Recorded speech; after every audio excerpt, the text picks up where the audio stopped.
Bienvenue dans la lecture de la Bible. Lisons ensemble Job 3. Après cela, Job ouvrit la bouche et maudit le jour de sa naissance. Il prit la parole et dit : Périsse le jour où je suis né et la nuit qui dit : un enfant mal est conçu. Ce jour qui se change en ténèbres, que l'Éternel n'en ait point souci dans le ciel et que la lumière ne rayonne plus sur lui. Que l'obscurité et l'ombre de la mort s'en emparent, que des nuées établissent leur demeure au-dessus de lui et que de noirs phénomènes l'épouvantent. Cette nuit, que les ténèbres fassent leur poids, qu'elles disparaissent de l'année, qu'elles ne soient plus comptées parmi les mois.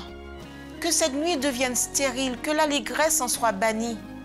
Qu'elle soit maudite par ceux qui maudissent les jours, par ceux qui savent exciter le Léviathan. Que les étoiles de son crépuscule s'obscurcissent, qu'elle attende en vain la lumière et qu'elle ne voit point les paupières de l'aurore. Car elle n'a pas fermé le sein qui me conçut, ni dérobé la souffrance à mes regards. Pourquoi ne suis-je pas mort dans le ventre de ma mère? Pourquoi n'ai-je pas expiré au sortir de ses entrailles? Pourquoi ai-je trouvé des genoux pour me recevoir et des mamelles pour m'allaiter?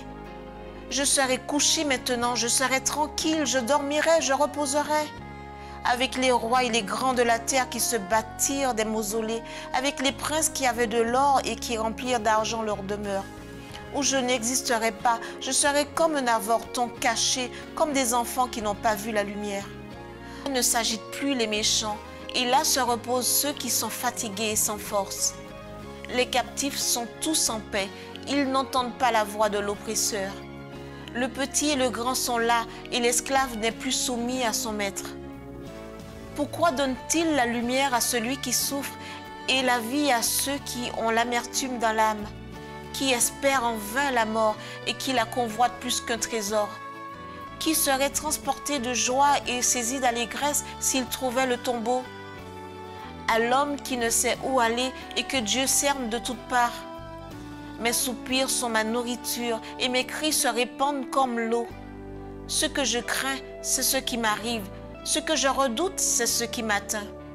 Je n'ai ni tranquillité, ni paix, ni repos, et le trouble s'est emparé de moi. C'était la lecture de la Bible.